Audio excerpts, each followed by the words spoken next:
ఎంతో ఘనంగా జరుపుకుంటున్న తెలంగాణ రాష్ట్ర ఆవిర్భావ దినోత్సవ వేడుకల్లో పాల్గొనడానికి చేసిన అతిథులు, గుర్తింపు ప్రాతినిధ్య కార్మిక సంఘాల నాయకులు, కార్మికులు, వారి కుటుంబ సభ్యులు, ఉద్యోగులు, అధికారులు, స్థానిక ప్రజలు, విద్యార్థులు, media, print and electronic media ప్రతినిధులు, హాజరైన ప్రతి ఒక్కరికి నా యొక్క హృదయపూర్వక శుభాకాంక్షలు తెలియజేస్తున్నాను. ఈ సందర్భంగా తెలంగాణ రాష్ట్ర ఆవిర్భావం కోసం 6 దశాబ్దాల పాటు కొనసాగిన అలుపులేని పోరాటంలో తమ సర్వస్వం ధారపోసి ప్రాణత్యాగం చేసిన అమరవీరులకి మా అందరి తరఫున నివాళులు అర్పిస్తున్నాను. మన జిల్లాని కార్మికులు కూడా రాష్ట్ర సాధన ఉద్యమంలో పాల్గొని తమ వంతు బాధ్యత నిర్వహించారు. ఈ సందర్భంగా మన సింగరేణి కూడా అభినందనలు, శుభాకాంక్షలు తెలియజేస్తున్నాను. 29వ రాష్ట్రంగా ఏర్పడిన మన తెలంగాణ రాష్ట్రం అన్ని రంగాల్లో అభివృద్ధి చెందుతూ అనేక రాష్ట్రాల కన్నా ముందు నిలబడుతుంది. తెలంగాణ కొంగు బంగారమైన మన సింగరేణి కూడా జాతీయ స్థాయిలో కాక అంతర్జాతీయ స్థాయిలో నిలబడడం కోసము రాష్ట్ర ప్రభుత్వ ముఖ్యంగా గౌరవ ముఖ్యమంత్రి వర్యులు, అలాగే గౌరవ ఉప ముఖ్యమంత్రి వర్యులు, లేదా అధికారులు, ప్రజాప్రతినిధుల సహకారంతో మన సంస్థ ముందుకు వెళుతుంది. ఈ శుభ సందర్భంగా మన సింగరేణి భవిష్యత్తు గురించి, అభివృద్ధి గురించి, మనం ఇప్పుడు ఎదుర్కొంటున్న కొన్ని సవాళ్ళ గురించి, మన బాధ్యతల గురించి కొన్ని విషయాలు మీతో పంచుకోవాలనుకుంటున్నాను.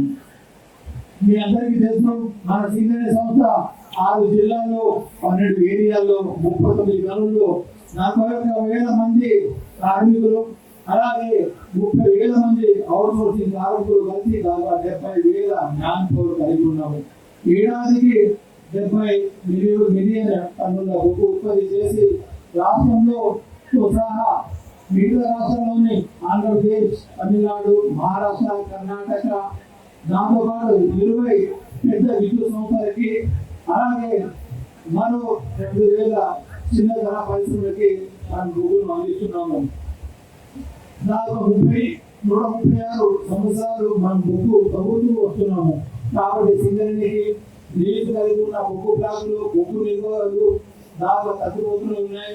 దానికోసం సింగరేణి సంస్థ అనేక కొత్త దారులను వెతుకోవాల్సి వస్తుంది.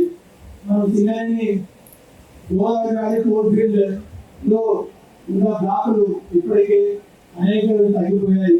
ఒకప్పుడు 66 అండర్ గ్రౌండ్ మైన్స్ ఉండి 1,00,000 మంది కార్మికులు ఉన్న సంస్థ ఈ బొగ్గు నిల్వలు తగ్గడం వల్ల, అలాగే కాస్ట్ ఆఫ్ ప్రొడక్షన్ పెరగడం వల్ల మనం ఓపెన్ కాస్ట్ కి మారడం జరిగింది.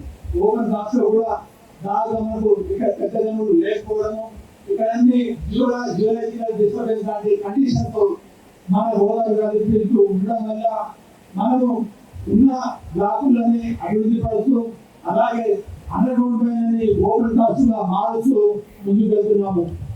ఇప్పుడు ఉన్న దాదాపు 100 మిలియన్ టన్నుల బొగ్గు డిమాండ్ మనకు ఉంది. ఈ మన దక్షిణాది రాష్ట్రాలు ఇప్పటికి మనము 70 మిలియన్ల టన్నుల బొగ్గులు మాత్రమే ఉత్పత్తి చేస్తున్నాము. ఇంకో 30 మిలియన్ బొగ్గుని మనము దీనికి అదనంగా చేయాల్సి ఉంది. దీనికోసము మనం అనేక రకాలుగా అటు సంస్థ యాజమాన్యం ఉన్నత స్థాయి నుంచి డైరెక్టర్ లెవెల్ వరకు ప్రాజెక్ట్ పని విభాగము, మిగతా విభాగాలన్నీ కూడా ఇక్కడ ఉన్న నిల్వల్ని ఇక్కడ ఉన్న మరింత ఉత్పత్తి చేసి 70-80 మిలియన్ యాడ్ చేయడం చూస్తున్నాము. ఈ ఆర్థిక సంవత్సరానికి 2025-26 సంబంధించి 75 మిలియన్ల లక్ష్యాన్ని మనము నిర్దేశించుకున్నాము. దీనిలో 72 మిలియన్ల బొగ్గుని మనం గోదావరి వ్యాలీ కోర్టు నుంచి, అలాగే 4 మిలియన్ టన్నుల బొగ్గుని 9 సంవత్సరాల నుంచి మనము ఈసారి ఉత్పత్తి చేయాలని నిర్దేశించాము. ఖచ్చితంగా ఇప్పటికే ఒక గొప్ప విషయం ఏంటంటే ఈ ఏడాది మనము 9 బొగ్గు గని ప్రారంభించుకోవడము, అలాగే ఇక్కడ ఉన్న వీకే హౌస్ కూడా వచ్చి 2 రోజుల లోపు ఇక్కడ నుంచి బొగ్గు ఉత్పత్తి స్టార్ట్ కాబోతుంది. అలాగే జేకే హౌస్ మన ఎల్లుండి ఏదో కూడా ఇంకో పోసి పూసమల్లి పోసి రూపోడు అనే పోసి ప్రారంభించుకోతున్నాము. అలాగే వచ్చే ఆగస్టు సెప్టెంబర్ నాటికి గోరెడ్డి ఓసిని కూడా మనం ప్రారంభించుకోబోతున్నాము. దాంట్లో కూడా మహావీర్ అని మిగతా చోట్ల కూడా బొగ్గుని ఉత్పత్తి చేసి 76 మిలియన్ల టన్నుని మనం సాధించే ప్రయత్నంలో ప్రతి ఒక్కరూ one family one vision one mission గా ముందుకు వెళ్తున్నాము. కాకపోతే సింగరేణి సంస్థ నుంచి కార్మికులకి అధికారులకి కావలసిన అన్ని వసతులు కల్పించడంలో సంక్షేమంలో సింగరేణి సంస్థ ఎంతో ముందు ఉంది. మీకు అందరికీ తెలిసిందే, రాష్ట్ర ప్రభుత్వంతో పోలిస్తే కానీ అటు కోరిటీలతో పోలిస్తే కానీ మన కార్మికులకి అధికారులకి అనేక సంక్షేమ పథకాలు మనం ప్రవేశపెడుతున్నాము. కానీ ఉత్పాదకాల విషయంలో వచ్చేస్తే మనము అనేక వేల కోట్ల రూపాయలు ఖర్చు చేసి అనేక షవర్స్ డంపర్స్ పెద్ద మిషనరీ కొంటున్నాము. కానీ యూటిలైజేషన్ కి వచ్చే వరకు 60-70% మించడం లేదు. ఈ విషయం మేమందరికీ తెలిసిందే. ఇది కార్మికుల తెలుసు, కార్మిక నాయకులు తెలుసు, అధికారులకు అందరికీ తెలుసు. మరి దీనిలో ఎందుకు మనము ప్రగతి సాధించలేకపోతున్నాము? దీన్ని మనము అందరము మనం ప్రశ్నించుకోవాలి. మనం చాలా సార్లు మనం ప్రాతినిధ్య గుర్తు పుస్తకాలతో మాట్లాడితే అందరూ ఒప్పుకుంటారు, అధికారులు ఒప్పుకుంటారు, మేనేజర్ ఒప్పుకుంటారు, జీఎం ఒప్పుకుంటారు, కార్పొరేట్ ఒప్పుకుంటారు. కాకపోతే దీన్ని సాధించడంలో మనము గట్టిగా చెప్పలేకపోతున్నామా, లేకపోతే గట్టిగా మానిటరింగ్ సిస్టమ్ అనేది లేదా అనే క్వశ్చన్ ఉత్పన్నమవుతుంది. దీన్ని ఛేదించాలి. ఖచ్చితంగా ఛేదించినప్పుడే మనము కావాల్సిన ఉత్పత్తిని, అలాగే మనము బొగ్గు ఉత్పత్తి చేసే ఖర్చులు తగ్గించుకోవచ్చు.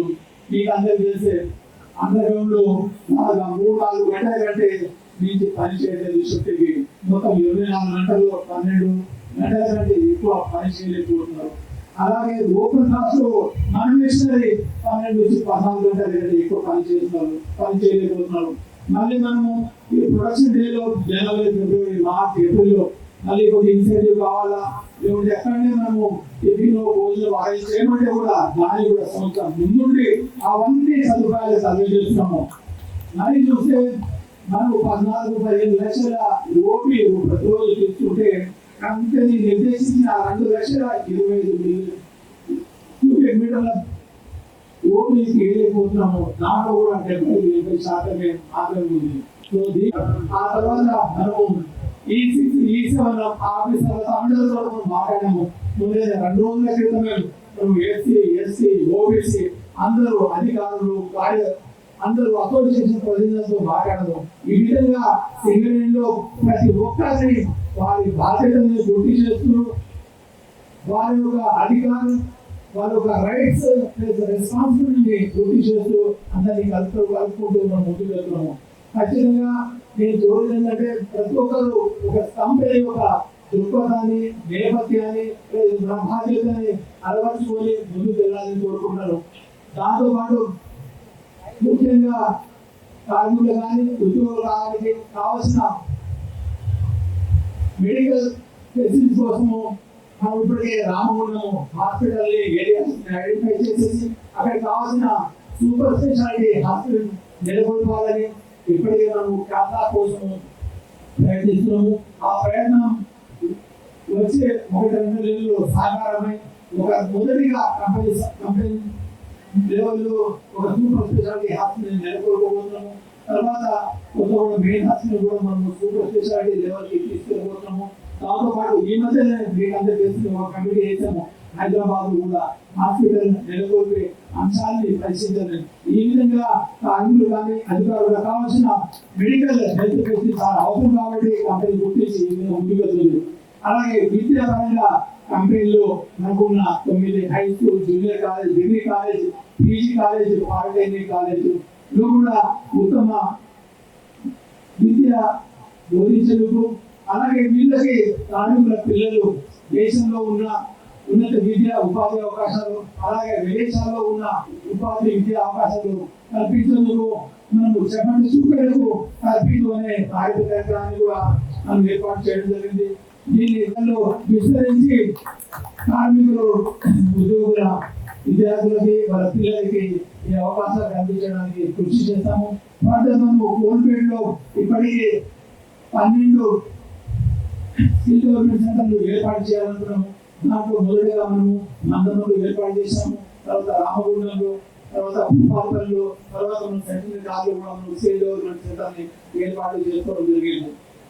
ఆ తర్వాత మనము మరింత సేవలు కావాలని, ఎలాంటి ఇబ్బందులు ఉండదని ఫర్దర్గా మనం భూపాలలో వేయకపోవడంలో దాని కోసం కట్టుకున్నాము. ఫర్దర్గా కూడా మనము రామగుండంలో, మంచిర్యాలలో, మణుగూరులో మరో 1000 క్వార్టర్లు కట్టి మంచి వసతులు కల్పించాలని కూడా మన కంపెనీ ప్రయత్నిస్తుంది. ఈ ప్రయత్నాలతో మనము ప్రతి ఒక్కరు రెస్పాన్సిబుల్ పనిచేసే కంపెనీ నిర్దేశించిన లక్ష్యాలు ఖచ్చితంగా సాధిస్తుంది. అలాగే మనం ఇప్పుడు సింగరేణి ఓన్లీ తెలంగాణకి పరిమితమై ఉండేది. సింగరేణి సంస్థ ఇప్పుడు ఒరిస్సా రాష్ట్రంలో 90 కొక్కు వరిని ప్రారంభించడం ద్వారా మనం కూడా ఒక జాతీయ సంస్థగా ఆవిర్భవించే అవకాశం దొరికింది. దాంతో పాటు రాష్ట్రంలో 1500 మెగావాట్ల సోలార్ పవర్ను చేసుకోవడం ద్వారా సింగరేణి సంస్థ జాతీయ సంస్థగా నిలబడుతుంది.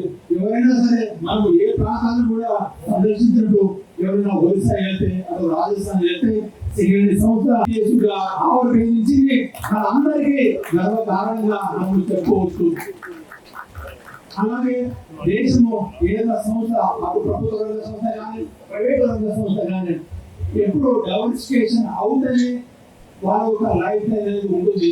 సంస్థ మనుగడ 100 సంవత్సరాల కొద్దిగా కొనసాగుతుంది. దానిలో భాగంగా ఇప్పటికే మనము క్రిటికల్ మినరల్స్తో వెళ్ళాలని, సోలార్లో భారీ ఎత్తున కమర్షియలైజేషన్కి వెళ్ళాలని నిర్ణయిస్తున్నాము. దానిలో భాగంగా ఈ మధ్యనే 13 బ్లాకులకి ఎక్స్ప్లోరేషన్ లైసెన్స్ కోసం ప్రయత్నిస్తే మనము మన exploration division, business development, R&D వివిధ డైరెక్టర్లు అందరూ కలిసి కూడా మనం ఒక 4 బ్లాకులని, ఒకటి ఆంధ్రప్రదేశ్ లో, ఇంకో బ్లాక్ రాజస్థాన్ లో, ఇంకో బ్లాక్ మధ్యప్రదేశ్ లో, ఇంకో బ్లాక్ ఛత్తీస్గఢ్ లో కూడా మనకు ఒక ఎక్స్ప్లోరేషన్ లైసెన్స్ లో పాల్గొని సింగరేణి సంస్థ మరింత పురోగతి చెందాలని అనేక ప్రణాళికలతో మనం ముందుకు వెళ్తున్నాము. దీనిలో భాగంగా మీరందరూ నేను కోరేది ఏంటంటే, ముఖ్యంగా అన్ని యూనియన్ల నాయకులు, అటు ప్రాతినిధ్య సంఘం, ఇటు గుర్తింపు సంఘం, అలాగే మిగతా సంఘాల నాయకులు, ఎస్సీ కానీ, ఎస్టీ కానీ, బీసీ కానీ, మిగతా వర్గాలు, అధికారులు అందరూ కూడా ఒక టీము, సింగరేణి టీము, మనం అందరం ఒక సింగరేణి టీమ్గా కలిసికట్టుగా పనిచేసి ఈ ఏడాది 76 మిలియన్ల భూములు, దాంతో పాటు రాజస్థాన్లో సోలారు 9 నుంచి ఒక 4 మిలియన్ల భూము, అలాగే దేశ విదేశాల్లో మనము ముందుగా ఒక ఫుడ్ ప్రింట్ ని ముందుకు తీసుకెళ్లాలనే ఉద్దేశంతో అనుకున్న కార్యక్రమాలన్నీ సాకారమవుతాయని కోరుకుంటూ ఏ వార్షిక కల్పించిన మీ అందరికీ మరొకసారి తెలంగాణ ఆవిర్భావ దినోత్సవ శుభాకాంక్షలు. జై సింగరేణి, జై సింగరేణి, జై సింగరేణి, జై హింద్.